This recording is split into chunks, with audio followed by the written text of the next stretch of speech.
Fala, fanático! São Paulo empata com Fortaleza, então 0 a 0, numa partida interessante que teve alguns sustos no final da partida ali, mas o São Paulo conseguiu controlar e trazer-se um ponto muito importante. Por quê? Porque o São Paulo hoje, nessa reestruturação, com esse monte de desfalque, ele precisa trazer ponto, principalmente quando joga fora de casa. E no dia de hoje, nós enfrentamos nada mais nada menos que o Fortaleza, e muitos aí, até as casas de apostas, estavam ali dando o Fortaleza como um total favorito para essa partida, e a gente conseguiu empatar. Eu vou falar dessa partida aqui, tem alguns pontos positivos, tem alguns negativos, e principalmente aqui sobre as escolhas do Dorival. Por quê? Bom, hoje o Dorival Júnior colocou o time com Rafael, entrou na lateral direito Raí Ramos, Diego Costa e Alan Franco fazendo a zaga. Cadê o Arboleda? Meu Deus, não se joga assim Arboleda. Bom, vamos lá. Patrick Lanza na lateral esquerda, e aí o Pablo Maia sendo volante, junto com o meio campo formado por Nestor, Wellington Rato, Alisson, e aí nós tínhamos Marcos Paulo e Caleri na frente. O que eu percebi que nessa formação, com essas peças, o Dorival Júnior, primeiro ele tem um acerto ali que eu digo que é pensar no melhor condicionamento dos jogadores e colocar os caras mais descansados para rodar o time, tem que fazer isso. Até porque no domingo que vem a gente enfrenta, fora de casa, lá na arena do Corinthians, né, o próprio Corinthians, que tomou hoje uma sapecada do Botafogo de 3 a 0, e a gente vai para lá para, quem sabe, se Deus quiser, quebrar o tabu. Aí olha só, se o Dorival quebrar esse tabu na arena do Corinthians, ele deixa de ser Dorival Júnior e se tornará Dorival Sênior, né? Porque não tem jeito. Bom, mas falando da partida, ele faz as substituições para deixar o time com mais saúde. Entretanto, alguns nomes ele precisa repensar. Por exemplo, não dá para você jogar sem o Arboleda, só no último caso. Principalmente jogando contra times tão fortes quanto fisicamente quanto o Fortaleza. No caso do meio-campo, essa opção com um volante só não deu certo, tanto que depois, quando o São Paulo foi obrigado a mudar algumas peças, percebeu-se que o São Paulo melhorou o seu jogo. O São Paulo sem meio campo. E o que é um São Paulo sem meio campo? Quando você coloca um volante só, igual era hoje o Pablo Maia, e o Nestor para fazer dupla de volante. O Nestor não é volante. O Nestor, inclusive, é até injusto falar que o resultado foi totalmente culpa dele, porque ele teve altos e baixos na partida. Mas ele foi responsável por o pior momento do time, que foi quando ele foi expulso. Né? E, enfim, e aí o São Paulo também tecnicamente do meio para frente ele tem uma qualidade muito duvidosa. Bom, no primeiro tempo sem maiores, digamos assim, oportunidades nem para um time nem para o outro, mas aos 9 minutos o primeiro susto que a gente toma foi uma cabeçada na trave do time do Fortaleza, e aí analisem, a bola é alçada na área, Alan Franco simplesmente não consegue subir, ele é um cara que à medida em que ele tem boa saída de bola, tal, é um zagueiro lento, que não divide e não ganha nada pelo alto. Bom, São Paulo tomou esse susto. Depois, o que ficou nítido para mim, em torno dos 20 minutos, uma falta. São Paulo troca alguns passes ali na entrada da área, o juiz dá o zagueiro do Fortaleza faz uma falta criminosa ali no Caleri, aí a bola sobra para o Marcos Paulo, mas ele já está marcado, o juiz dá uma vantagem, o São Paulo perde a bola, deveria ter sido marcada a falta ali, Caleri que apanhou a partida toda, diga-se por sinal, e o juiz muito fraco, juiz que inverteu o lance, até eu sendo São Paulino, escanteio pro Fortaleza nítido, o juiz não viu, uma bola atrasada pro Rafael, que o Rafael foi chutar, se atrapalhou e já tinha saído com a bola, o juiz não viu, enfim. E N outras coisas, por exemplo, porradaria em cima do Caleri e o juiz simplesmente ignorando.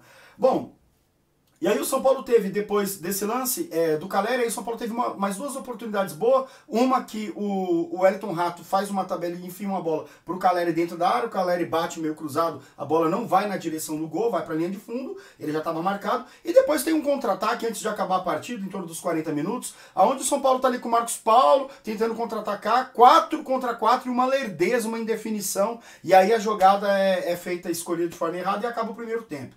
Acabando o primeiro tempo, o São Paulo volta no segundo tempo com o mesmo time, Só que aí, logo aos 17 minutos, acontece uma expulsão do Fortaleza, o tal do zagueiro Brits lá, que tava batendo pra caramba, ele vai numa bola e aí ele meio que mete o braço, ele não dá uma cotovelada, mas ele mete um braço na frente do Caleri, pega a orelha, deve ter doído, machucado, vocês sabem que se bater aqui assim na orelha dói bastante, e o Caleri, o pessoal fala que o Caleri valorizou, será que valorizou? Eu pergunto pra você aí, será que valorizou ou o juiz quis compensar o tanto de porrada que o Caleri leva na partida e ele finge que não vê?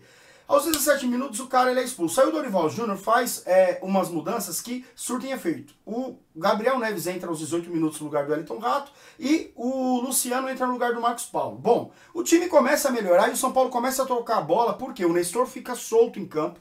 Isso melhora, ele dá chute em direção ao gol. Mas efetivamente a gente não tem sorte. Por quê? Apesar do São Paulo ter feito uma linda jogada com o próprio Nestor, que foi um gol que ele perdeu logo numa troca de passe, onde o Gabi Neves, toca pro Luciano, que troca a bola, e aí na entrada da área a bola sobra pro Nestor, ele bate de direito, o goleiro sai defendendo, e a bola vai para escanteio, tava na cara do gol, ele perdeu. Logo aos 26 minutos acontece uma falta boba, e injustamente o Nestor ele é expulso. Por que injustamente? Porque o juiz ele compensa, né? O cara do Fortaleza lá, ele nem sofreu a falta, o Nestor faz um movimento, nem foi assintoso, nem nada, e foi no peito, o cara põe a mão na cara e recebe o amarelo. Mas sabe onde vem a culpa total do senhor Nestor? A culpa total é que o primeiro cartão que ele leva amarelo, para barrar um contra-ataque no primeiro tempo, depois de um escanteio do Fortaleza, ele toma um cartão ridículo, idiota. A bola já estava lá na frente, ele dá um empurrão no cara, aí o juiz para a jogada e dá amarelo para ele. Então o Nestor foi infantil, o Nestor que perdeu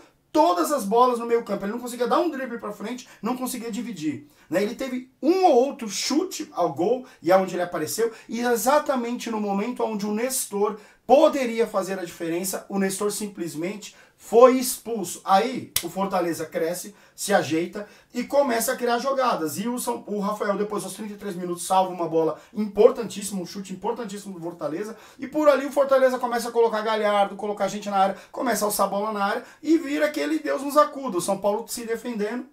Mas São Paulo depois faz algumas mudanças. Aos 31 minutos o Caio entra no lugar do Patrick Lanza, que sofre de cãibra lá, e o Caio entra na lateral esquerda. O Juan, ele entra no lugar do Caleri nesse mesmo tempo, né? E depois aos 37 minutos o Ray Ramos dá lugar ao Rafinha. O São Paulo conseguiu se segurar, mas o São Paulo em alguns momentos, mesmo depois quando estava 10 contra 10, conseguiu tocar a bola no meio campo, principalmente com o Luciano e o Gabriel Neves, tentando segurar e acalmar a partida. Pontos positivos aí, galera, com relação a toda essa movimentação.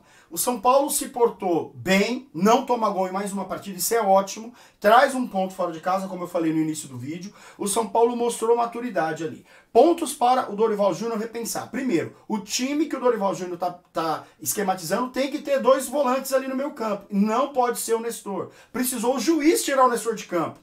Sabe o que acontece? Apesar de ter prejudicado a partida de hoje, tem uma questão. Na partida contra o Corinthians, o Nestor não vai jogar. Porque. E aí é bom, né? Porque fora de casa, principalmente lá quando os jogadores do São Paulo normalmente amarelam, então é bom, de repente, colocar um meio campo ali com mais qualidade. O Gabriel Neves deu outra cara para o meio campo do São Paulo. Muita qualidade no passe. O Luciano entrou bem. Bom, o São Paulo, que já, como eu falei, né? Iniciou a partida.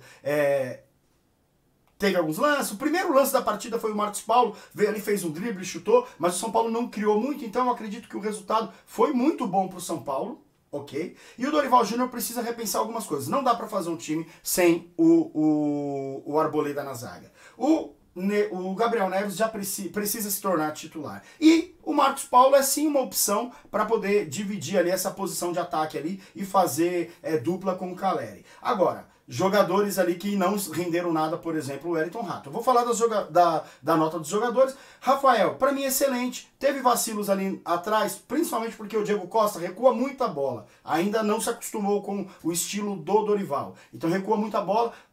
Teve um ou outro susto, mas o Rafael, quando precisou, ele fez defesas importantes ali. Para mim, nota 7,5 para ele. Aí Ramos, horroroso, tomou amarelo desnecessariamente.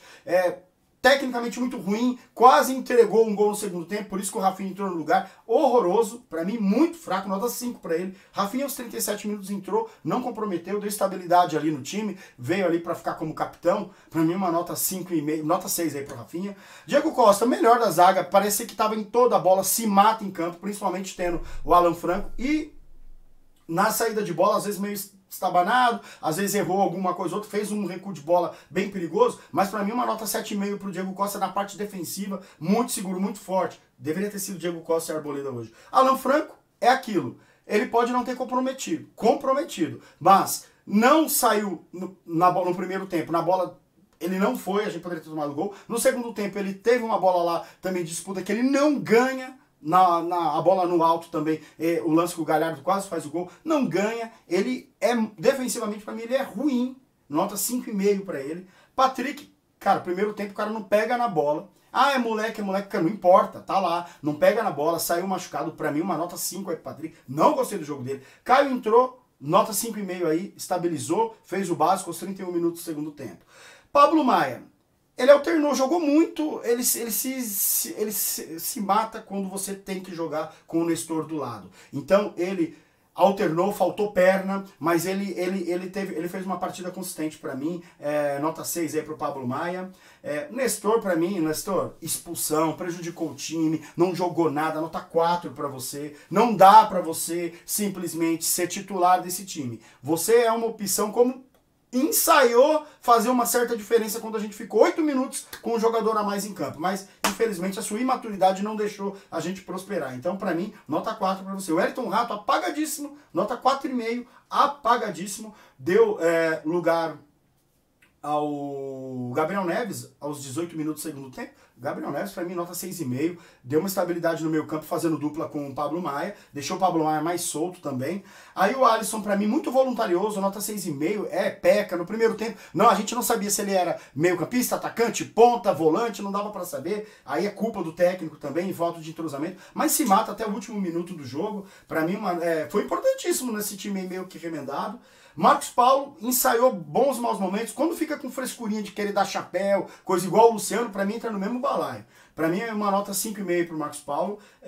Deu lugar ao Luciano, que deu, para mim, nota 6. Acho que entrou aos 18 minutos do segundo tempo, melhor ainda que o próprio Marcos Paulo, embora o Marcos Paulo tenha causado algum perigo ali, tenha criado alguma fumaça. Caleri apanha, é um monstro. Para mim, nota 6,5 pro Caleri, não recebeu quase nenhuma bola ali para lance. E o Juan, para mim, fez uma partida ok. Eu vou deixar o Juan aí sem nota. Por que eu vou deixar sem nota? 31 minutos do segundo tempo. São Paulo já estava com um a menos. Se já não ia bola para o Caleri, quem dirá para ele? Ele pegou uma ou outra bola, teve que fazer a parede, devolver, enfim. Dorival Júnior. Nota 6 para o Dorival Júnior por ter trazido um ponto importantíssimo. E agora é preparar esse time, colocar um time forte fisicamente e ir para cima do Corinthians, que acabou de tomar uma sapecada, e eu acho que essa é a hora e esse é o momento da gente quebrar esse tabu maldito na arena lá do Corinthians, para o Dorival Júnior deixar de ser Júnior e se tornar Dorival Sênior. Beleza, galera? Obrigado por terem ficado até aqui e um grande abraço. Valeu!